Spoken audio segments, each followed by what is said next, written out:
Here on Signature Morning, Signature Television, and this is the moment where we take the ride to another segment. Before then, don't forget to, subscribe, comment, drop your comment on all our social media. We are live 24/7 on YouTube at Signature TV and all the social media platforms at Signature TV Officials. We have right here in the studio, we're discussing Nigeria at 64. Yes, this is the independence. We keep talking about it. Nigeria at 64, the president's speech. And we have, we have here Ben Asowa. Good morning, sir. Good morning. Thank you. How are you doing this morning? I'm fine. Thank God. It is the independence. And looking at the analysis of the president's speech yesterday, which part of it got you interested more? Anyway, there was nothing unusual when you consider his speech in relation to what he has been saying from May 29th of 2023. If you analyze his speech critically, you find out that it's just a repeat or modification of what he had said all the while. He started by acknowledging the economic hardship bedeviling the country and its citizens. And this is the same thing he said in October 2023. He assured us that he was going to take necessary actions to curb those situations. He made us understand that the suffering is for a little while. And here we are today, 1 year, 4 months after. I don't know if one can say that the suffering is reducing, but for me, it's adding up. So, and if that is the case, that practically tells you that there is nothing unique about the president's speech. What he said is what he has said all the while. So after telling us that he is aware of our suffering, like he has always said, I didn't see anything that denotes practical intentions to tackle those causes of our hardship. Because everything still boils down to making us believe that they have solved problems that are persisting. After that, he talked about insecurity, for instance. He made us to believe that they have watered down the level of insecurity in Nigeria, when it's very clear to us that to travel from one point to another in the country is just something you do with your faith in God. But when we talk about security, we know the situation. We know what it's all about. So telling us that they've tackled the insecurity situation or giving us the impression that they've gone fine doing that, for me, it's better you make people understand, yes, this problem is there. We are making efforts and we'll get to a point where the result will be pronounced. But he made us to believe that we're already seeing the evidence of it. In fact, let me tell you one statement he made that really weakened my hope in his government. When he said that we are already seeing light at the end of the tunnel. If you must consider the economic situation in the country today, as far as Nigerians are concerned, we can only see darkness. Well, we've not cited that light he's talking about as far as the government is concerned. How much was a liter of fuel by May 28, 2023? How much is it today? What was the exchange rate in 2023? And you are telling us that we're already seeing light. So if this is how light feels, if the economic situation facing Nigerians today is what it entails to see light, then it means we must all buckle up. The journey is still far. Because for me, I believe that yes, we have hope, we have faith. I also have faith for a better tomorrow. We believe that Nigeria will be better. But to tell us that we've already started seeing the light, no, we've not. We've not. Because most of the policies are not wonderful. Okay, look at the time when he was talking about agriculture. Yeah. He talked about 2,000 John Deere tractors and all that. And made us, at the end of that agricultural aspect, he said that farmers can now return to their farms because they are secure. I have faith that someday it will be so. But today, it's not yet. It's not yet so. Because we know that most of the bushes are still occupied by dangerous elements that have come to distract us in the country, that have taken away the peace of our nation. The dangerous elements are still in bushes, and farmers are still afraid of going into the bushes. If his speech is anything to go by, then by now everybody would have taken up their hoes and matches to go back to the farm. But we know that people are still apprehensive. So we haven't seen anything on that. Then another aspect of it is the issue of National Youth Conference. Good and fine. It's always good to discuss. But what are we really coming to discuss? What are the plans he has that he wants to actualize? You see, I'm from the health discipline. You see, when a patient comes and you see a doctor, he will finish this one. Tomorrow he will give you an appointment. You come back, he will go back to this other one. Next tomorrow, that tells you that there is nothing yet to be pumped. If he has understood that case and he already knows what to tackle, he will attack it with the necessary drugs. But when he begins to go up and down, searching for information where it is not, or asking both relevant and irrelevant questions, that tells you that he hasn't really come up with what an empirical diagnosis that he trusts. So, and that is what is happening in Nigeria today. The president, from the way he's going, has run out of ideas on what to do. He's now looking for a way to recoup ideas on somebody to hold responsible. We know, we have entered blame game pattern of governance. When Buhari came in, he blamed Jonathan. He said PDP killed Nigeria. They did this and that. We expected a different thing. Did we really see it? Tinubu is here today, and he's telling us we inherited this. You see, for goodness sake, you were voted in for you to solve the problems we have. If we didn't have problems, we wouldn't have been looking for somebody to solve those problems. For you to come in as a president or whatever, governor or any other position, it means you're coming in to tackle issues. So if you come in and see issues, it's not unusual. So for you to tell us you inherited this and that, we know. If you didn't know that there are things to inherit, then that means you didn't prepare for it. Because if he was actually prepared for it, he should have known the level of indebtedness that Nigeria had. He should have known the level of insecurity we have in the country. He should have known every other, or even the level of unemployment facing Nigerians. Okay. Thank you very much, Comrade Ben Asogwa. I forgot to remind our viewers that you are the TUC chairman. Okay, but before we continue with the discussion, let's take a look at the presidential speech itself. Let's watch it and then we'll react after that. Our administration knows that many of you struggle with rising costs and the search for meaningful employment. I want to assure you that your voices are heard. As your president, I assure you that we are committed to finding sustainable solutions to alleviate the suffering of our citizens.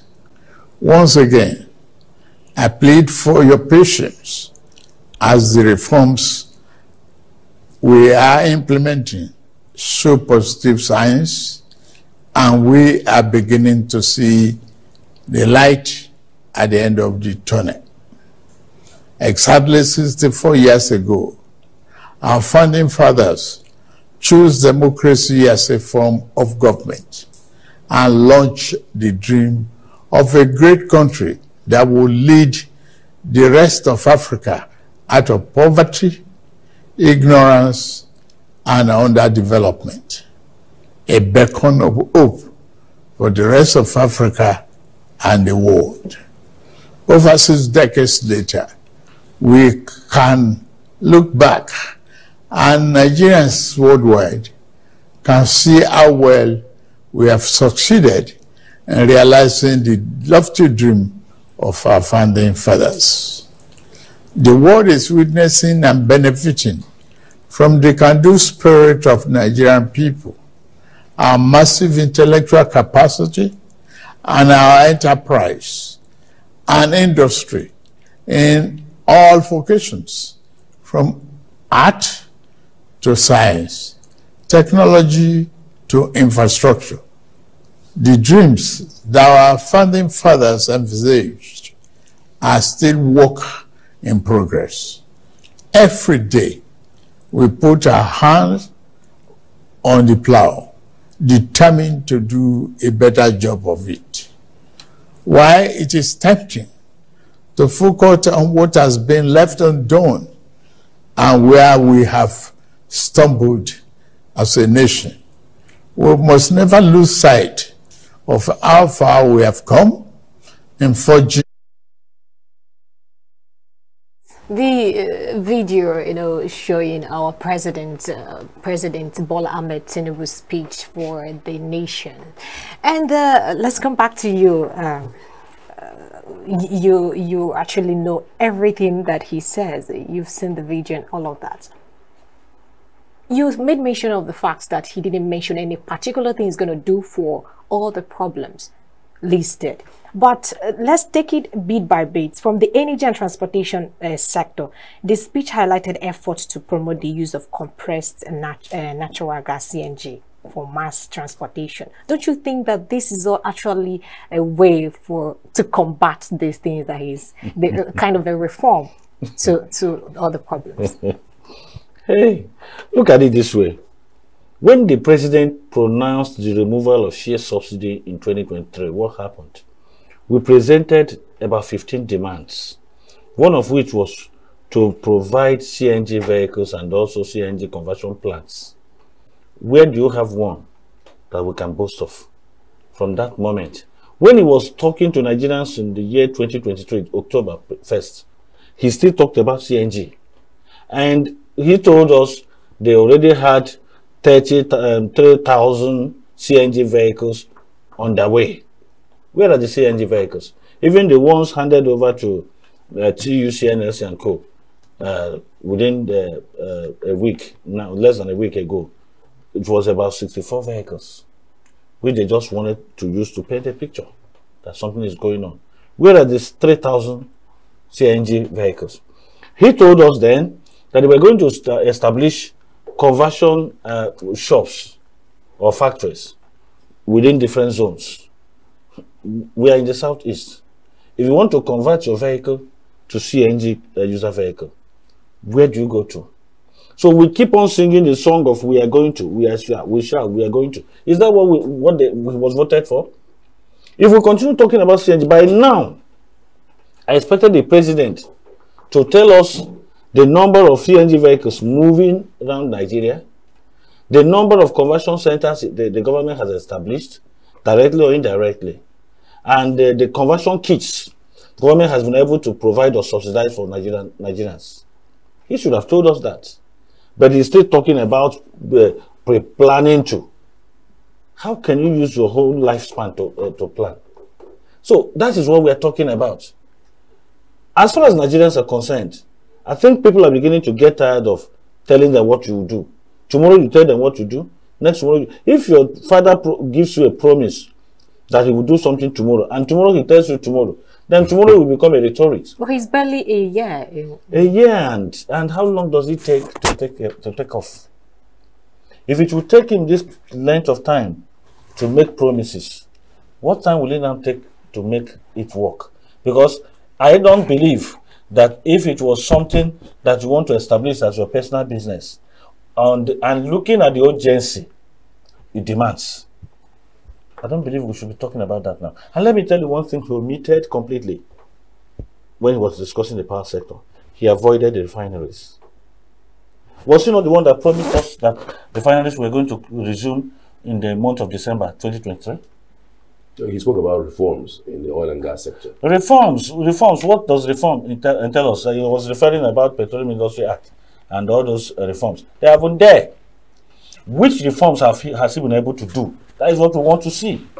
He promised us that refineries were going to work, particularly the Port Harcourt refinery. Is it working? To what extent? That is what Nigerians want to hear. If you had come out to tell us, I promised you that we're going to fix Port Harcourt refineries or the refineries, that we've been able to fix one. One is operating at its maximum. We're hoping to fix the other ones. Nigerians will have hope that yes, this our suffering has an end point.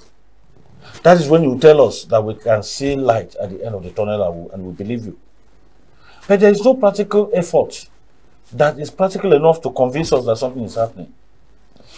If you look at the price of PMS, it keeps rising, and it's telling us that they've stabilized. It was saying that he has stabilized the forex, foreign exchange, naira to dollar. At what level? Stabilize this at what level? Over 1,500 per dollar. 1.7. 1.7. That is why I said over, because I know it keeps rising. And even when they tell you the official price, go out there, it's not what you get it. The CBN even sold at 1,590. Oh, so look at it. And the president was telling us that they have stabilized exchange rates. How? Where? Is it in Ghana or in Nigeria? So when we are talking to Nigerians, you don't talk to us as if we've lost our memories. Yeah, sometimes when these speeches come up, I just needed to ask this. Do you think leaders in Africa or even leaders in Nigeria will deliberately act to impoverish their people? And to what extent, to what end? Because every year, October 1st, we see these speeches from 1999 up until now. Every president that has actually been president in Nigeria have given a speech on October 1st. But every single 4 years that come, that new government takes over, it does look like things get worse. Do you think Nigerian leaders make it a duty to impoverish Nigerians? And you know, this narrative again, I don't even know where it's coming from. Is it a deliberate thing for you? And do you think that there's an end to it? In the first place, even if it's not deliberate, because I may not tell you that it's deliberate, even if it's not deliberate, it has become a norm. And when a particular thing continues repeating, at a point you believe that it has become a pattern. It has already formed a pattern. That what we now do, like you said, is moving from one bad situation to worse condition. And that is the thing. And if we start talking about the end, my only fear is that since things are worsening, it doesn't seem we've hired the right people at any point in time. Because we are still expecting a situation where we'll get a leader that will come in and things will begin to fall into shape. Even if we didn't get everything correctly, just within a short period, we'll see a sign that something is happening. Yeah, but again, this so-called fuel subsidy removal, all the presidential candidates said they would remove it. Yes. And it was inevitable because we were going bankrupt.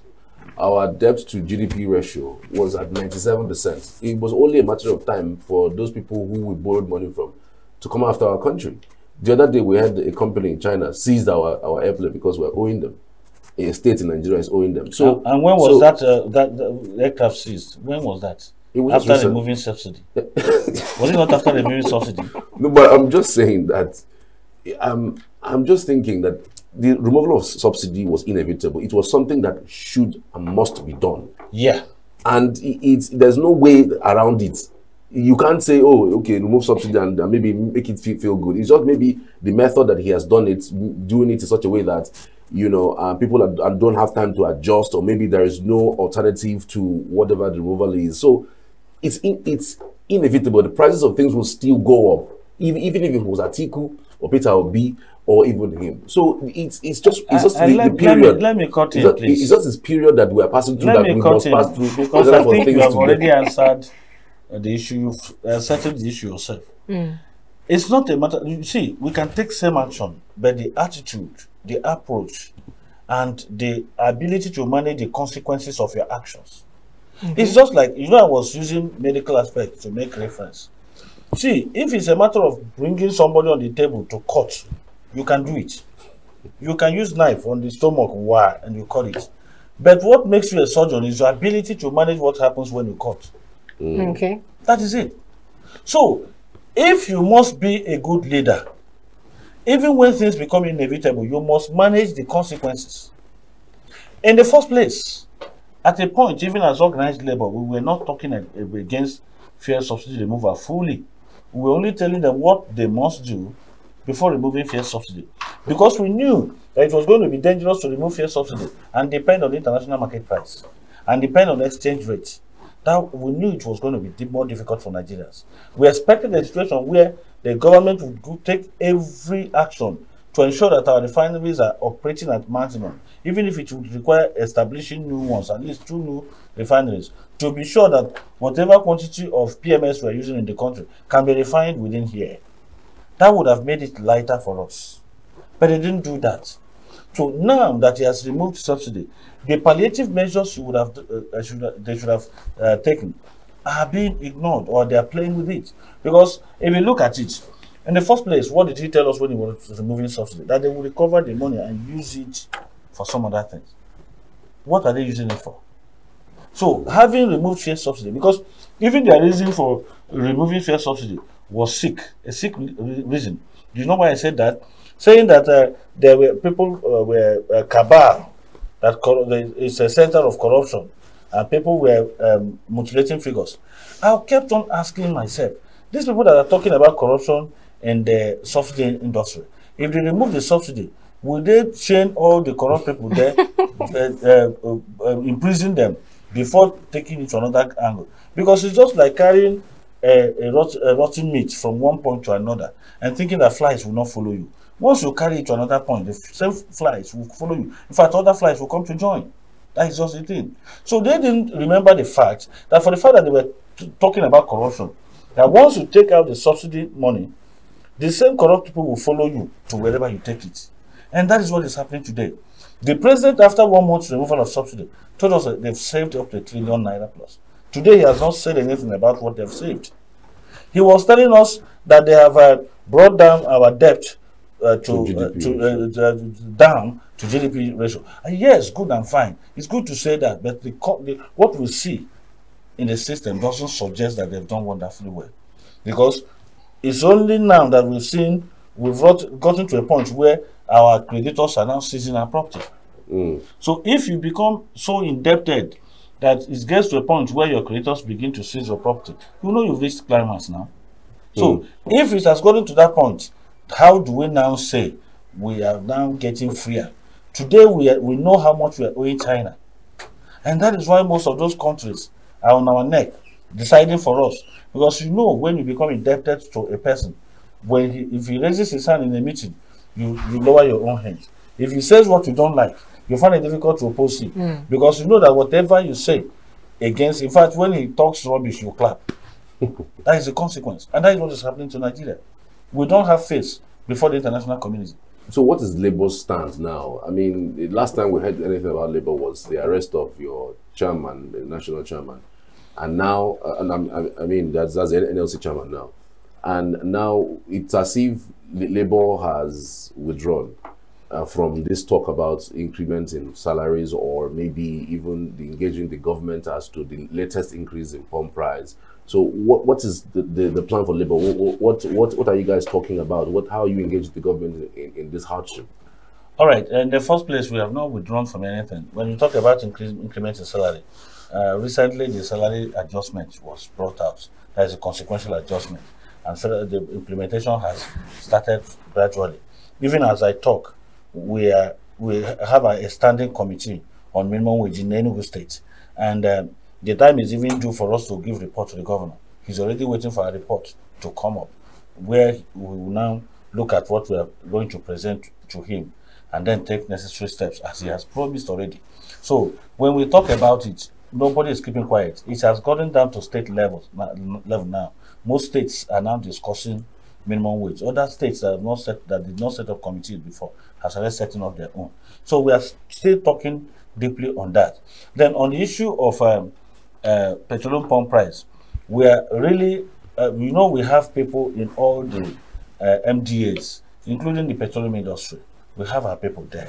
So we are also collating data on what, because labor movement has gotten to a point where if we say that this thing is wrong, we must provide alternative way of doing it. And that is why we've always come up with suggestions on what government must do. If they are listening to us earlier, I think I wouldn't say that we wouldn't have had any problems, but at least there would have been better solutions to those problems. But looking at it, the point there is that the government is even anti-criticism. Once you criticize whatever they are doing, you become an enemy. That is why they are even after some labor leaders, believing that we are working against them, simply because we say, no, don't do this, it's not the best. And we see ourselves as part and parcel of government, because we are not outsiders. We are key players. We are the driving force of the economy of the country. And that is why we'll always come out to say, don't do it this way. Some of them that are coming in as politicians, a good number of them were not there before. So they may have had impressions from outside. But when they come in, they should listen to those that have been there all the while. But they don't. So even as we talk, we've had series of programs and meetings. By next week or so, we'll be going to a particular state, nationwide, TUC, for training and discussion on certain issues.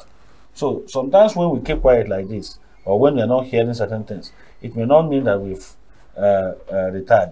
Sometimes we retreat to discuss issues and come up with practical ideas that are implementable. So that is just the situation. But as it is today, I can tell you for sure that we are not keeping quiet. But we know that a lot of policies of government are counterproductive. Some of the policies would have been good if they had prepared the ground for it. But unfortunately, they just come up with policies. You come up with policies without taking cognizance of the management of those policies and the implementation principles. Even the steps they took initially. Take, for instance, this National Youth Conference. I just see it as another wasting another waste, because they will spend a whole lot of money. At the end of the day, they will tell you the number of billions they are spending on the confab that will not yield any food. You know why I say it will not yield any food? You will first of all set up a goal and begin to work towards it. Not when you don't have any goal. For instance, you are gathering them to discuss education. You are gathering them to discuss unemployment. The president is now talking about creating 2.5 million jobs per annum. Has he forgotten that he promised 50 million jobs? If you talk about 2.5 million jobs per annum, multiply it by the remaining less than 7 years, but take it to be 7 years. The remaining 7 years, 2.5 times 7 should be giving us about 17.5 million. So it is far below half of what he promised during the election. Don't you think we have forgotten what he said? You told us you will create 50 million jobs, and now you are talking about 2.5 per annum. Still under discussion, because we know that at the end of the day, there will be nothing to show for it. So, if you want to talk about unemployment, you are gathering unemployed youths, or at the end of the day, you gather some people, some privileged ones, and give them allowances to discuss what? And to talk there, and after talking, you make them believe they have become part of decision making in Nigeria. Because what the world just wants to be used to believe is that they are part of the decisions. Okay. That is the most you can take, Comrade Ben Asogwa, TUC Chairman, Enugu Chapter. Thank you very much for your time. We'll be moving ahead because of time to another segment. Do stay with us.